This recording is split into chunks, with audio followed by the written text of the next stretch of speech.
सबसे पहले देख सके। आज का भारतीय मुसलमान अतीत का कायर हिंदू था और आज का कायर हिंदू भविष्य का मुसलमान होगा। यह कड़वी बात है। बस कुछ ही सालों पहले तक दुर्गा पूजा बंगाल का मुख्य त्योहार था और आज मुहर्रम हो गया। सोते रहो और मोदी को कोसते रहो। इतिहास गवाह है कि हिंदू ने कभी हिंदू का साथ नहीं दिया, तो बेचारा मोदी अकेले क्या करेगा। क्या कारण था मोहम्मद गौरी से अकेले पृथ्वीराज चौहान ने ही युद्ध किया, बाकी पड़ोसी हिंदू राजा क्या कर रहे थे। क्या कारण था अकबर से केवल मेवाड़ के महाराणा प्रताप लोहा ले रहे थे, बाकी पूरे भारत के राजा कहाँ थे। क्या कारण था महाराष्ट्र के शिवाजी महाराज अकेले अफजल खां और औरंगजेब से युद्ध लड़ रहे थे, बाकी के हिंदू राजा कहाँ थे।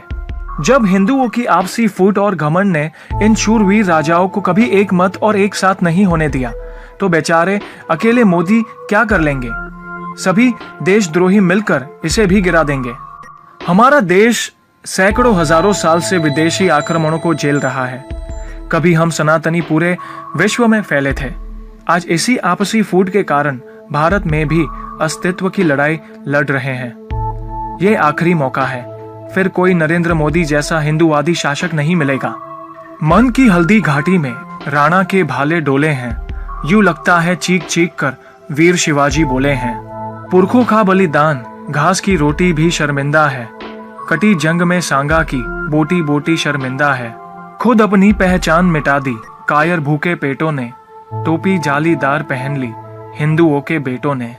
सिर पर लानत वाली छत से खुला ठिकाना अच्छा था, टोपी गोल पहनने से तो फिर मर जाना ही अच्छा था। मथुरा अवध पूरी घायल है काशी घिरी कहारों से, यदुकुल गठबंधन कर बैठा कातिल नादिर शाहों से।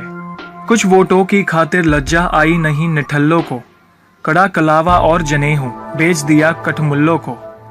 मुख से आह तलक नहीं निकली धर्म ध्वजा के फटने पर, कब तुमने आंसू छलकाए गौ माता के कटने पर। लगता है पूरी आजम की मन्नत होने वाली है, हर हिंदू की इस भारत में सुन्नत होने वाली है। जागे नहीं अगर हम तो ये प्रश्न पीढ़ियां पूछेगी, गन पकड़े बेटे बुरखे से लदी बेटियां पूछेंगी। बोलेंगी है आर्यपुत्र अंतिम उद्धार किया होता, खतना करवाने से पहले हमको मार दिया होता। सोते रहो सनातन वालों तुम सत्ता की गोदी में, पर सांस आखिरी तक भगवा की रक्षा हेतु लड़ूंगा मैं। शीश कलम करवा लूंगा पर कलमा नहीं पढ़ूंगा मैं। सभी हिंदुओं से प्रार्थना है कि इस वीडियो को एक एक हिंदू तक पहुंचा दीजिए। जय हिंद, जय श्री राम। तो उम्मीद करता हूं कि ये वीडियो आपको पसंद आई और इस वीडियो को आप